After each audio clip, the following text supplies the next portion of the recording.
ఆకాశవాణి వార్తలు చదువుతోంది పరకాల రంగనాథరావు.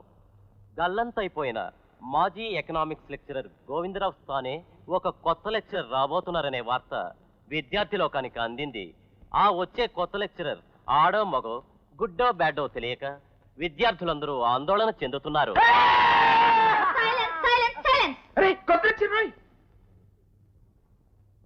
నేనే కొత్త లెక్చరర్ని. పేరు శరణ్య. మీ క్వాలిఫికేషన్ ఏమిటి మేడం? వయసు 21, కొలతలు 32, 28, 34, అవివాహితను. హైలీ క్వాలిఫైడ్ లెక్చరర్ రా. మై డియర్ స్టూడెంట్స్, కొత్త సినిమా వచ్చిందని అనవసరంగా క్లాసులు కట్ చేస్తే నాకు నచ్చదు. ఈవినింగ్ షోకి నాకు కూడా టికెట్ ఇస్తే మీ అందరికి అటెండెన్స్ ఇస్తాను. Silence. Good morning. Good morning. ఈ క్లాసేనా? అవును. టైం ఎంత అయింది? 10:30. Why so late? ఈవేళ ఊరి నుంచి రావడం వల్ల కొద్దిగా ఆలస్యమైంది. సారీ. సరే వెళ్ళి కూర్చో. కొత్త పాఠం చెప్పాను, వాళ్ళు అడిగి తెలుసుకో. అవును, కొత్త స్టూడెంట్ వా? కొత్త లెక్చరర్. మీరు? పాత స్టూడెంట్ని. నా సీటుకి. నా పేరు సురేష్. ఇకపోతే మా ఊరు క్వాలిఫికేషన్స్ ఇవన్నీ మీకు అనవసరం. అటెండెన్స్ తీసుకోవడం కూడా నాకు నచ్చదు. ఆపండి. ఇదేం కిరాయి మీటింగ్ కాదు. ఇంతవరకు జరిగిన లెసన్స్ లో నేను కొన్ని క్వశ్చన్స్ అడుగుతాను. కరెక్ట్ గా సమాధానం చెప్పిన వాళ్ళకే అటెండెన్స్. శరణ్య. శరణ్య రోజు క్లాస్కి రాలేదు సార్. నేను ఆ పేరుతో పిలవగానే క్లాస్ రూమ్ అంతా నీ పక్కకి తిరిగి చూడటంతోనే నువ్వే శరణ్యమని నాకు అర్థమైపోయింది. Don't act smart. Get up. Mister Suresh, I am the principal. మీరు ఒకసారి నన్ను అర్జెంట్ గా కలవాలి. Yes sir. అర్జెంట్ అంటే very urgent. Okay sir, coming sir. మీరందరూ సైలెంట్ గా ఉండండి. కుమారి, నువ్వు ఎంతకాలం ఇట్లా కన్యగా ఉండిపోతావు? ప్రిన్సిపాల్ గారు ఎక్కడ? లోపల ఉన్నారండి. ఆగండి. ప్రిన్సిపాల్ గారు వైస్ ప్రిన్సిపాల్ తో ముఖ్యమైన మీటింగ్ లో ఉన్నారు. ఆయన నన్ను అర్జెంట్ గా రమ్మన్నారా? నువ్వు ఒకటి. నువ్వు కాదంటేనే కృష్ణరాజుకి చచ్చిపోతా. What is this? మేమిద్దరం ముఖ్యమైన మీటింగ్ లో ఉన్నాం, తెలియదా నీకు? మీరే కదండి అర్జెంట్ అంటే వెరీ అర్జెంట్ గా మీతో పాటు ఈ మీటింగ్ లో పాల్గొనడానికి రమ్మన్నారు. చూడండి ఎలా మేనేజ్ లేకుండా మాట్లాడుతున్నారు. ఆగు ఇపి. ఏమయ్యా, ఇదేనా నువ్వు ఉద్యోగం చేసే పద్ధతి? మీరే కదా సార్ మైక్ లో రమ్మని పిలిచారు, అప్పుడే మర్చిపోయారా? What nonsense. నా గొంతుతో ఎవడో తొందరగా మాట్లాడితే లోపల చూసుకొస్తావా? You are dismissed. కుమారి నాకేం చెప్పదు సార్. నాకేం చెప్పద్దు. కుమారి నాతో మాట్లాడదు. నాతో మాట్లాడద్దు. అబ్బా ఉండండి, మీ వల్ల ఏం కాదు. మేడం మీరు మీ పోజుకి వచ్చేయండి. రండి, ఎక్కండి. నేను ఇక్కడేం చూడలేదు, ఎవరికి ఏమీ చెప్పను. సార్ మీరు కూడా మీ పోజుకి వచ్చేయండి. అబ్బా ఎక్కడి వరకు చేశానో మర్చిపోయానయ్యా. అంతే కదా.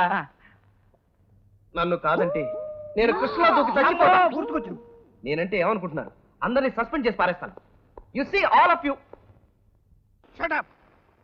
మీరు వస్తున్నది కాలేజీకా క్లబ్కా? మీరు ఈ కాలేజీకి పెద్ద హీరోలు అనుకుంటున్నారా? మిమ్మల్ని చూసి లెక్చర్లు చదవడానికి తోలు వచ్చేస్తాను ఒక్కొక్కటి. దీని ఈ ప్రోగ్రెస్ రిపోర్ట్ ఎవరిది? నాదేనండి. దీని మీద సంతకం ఎవరిది? నాదేనండి. మా అమ్మనండి. మీ అమ్మ పేరు వెంకటరామయ్య? కాదండి. మరి దీని మీద వెంకటరామయ్య ఉంది. అప్పుడప్పుడు. ఎప్పుడెప్పుడు? అప్పుడప్పుడు మా అమ్మ సంతకం నాన్న సంతకం ఇలా మా అమ్మ. Shut up. ఏమిరా నీ సంగతి ఏమిటి? మీ బామ్మ పోయిందా? అవును సార్. మొన్న చిరంజీవి సినిమా రిలీజ్ అయినప్పుడు పోయింది ఎవరు? మా బామ్మే సార్. బాలకృష్ణ సినిమా రిలీజ్ అయినప్పుడు పోయింది ఎవరు? మా బామ్మే సార్. పోయిన వారం నాగార్జున సినిమా రిలీజ్ అయినప్పుడు అప్పుడు కూడా మా బామ్మే సార్. ఒకే బామ్మ 3 సార్లు వస్తుందిట్రా. అది కాదు సార్, మా తాతగారికి 3 భార్యలు ఉండొచ్చు కదా. ఆయనకి కొంచెం లేడీస్ వీక్నెస్ మీలాగే. గాడిద గదవేషాలు ఇష్టం ఉంటే నేను కూడా మీ బామ్మ దగ్గర పంపించేస్తా. జాగ్రత్త, వెళ్ళండి. సంతాపం. మన ప్రియతమ ప్రిన్సిపాల్ గారు అర్ధాంతరంగా అర్ధరాత్రి గుండెపోటుతో మరణించారని తెలియజేయడానికి చింతిస్తున్నాం. అంత్యక్రియలు ఆయన కోరికపై స్వగృహంలోనే జరుగును. 5 ఏళ్ల నుంచి కాలేజీకి వెళ్తున్నా ఈ పసిపిల్లాడు బుద్ధి పోలేదు. అవతల కాలేజీకి టైం అవుతుంటే ఈ కుంభకర్ణం నిద్ర ఒకటి. లేవండి, టైం అవుతోంది.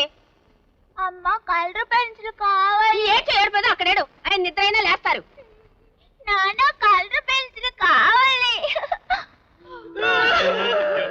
ఊరంతా లేచేసింది, అయినా సరే ఆయన లేవరు. అంతా నా కర్మ. ఈయన చూస్తే సరిపోయినట్టుందా? ప్రశాంతంగా నిద్రపోతున్నట్టుంది కానీ ఇంకెక్కడి నాన్నరా, ఇక నేనేమి నాన్నని. అయ్యో చూడండి దోమలు ఎలా కుట్టేస్తున్నాయో. శవాన్ని కుడితే మాత్రమేంలే. భలేవారే, ప్రిన్సిపాల్ గారు కాలి కూడితే వరకు బ్రతుకున్నట్టే లెక్క. డాక్టర్ బాగుండు. మొహం మీద ఈగ వాలింది.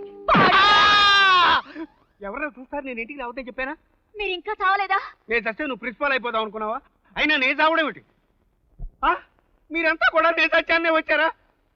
నాకు ఈ దండేసిన పీనా శవడు నేనేనండి. మీ మనవరాలకు అన్నప్రాసన అయితే వెండి గిలకాయ కొనిచ్చానే, ఇదా నువ్వు నాకేసే దండ? ఇదా అంట. క్షమించండి, ఈసారి చస్తే గులాబీల దండ వేస్తాను. ఆ దండేదో నువ్వే వేసుకుంటావు.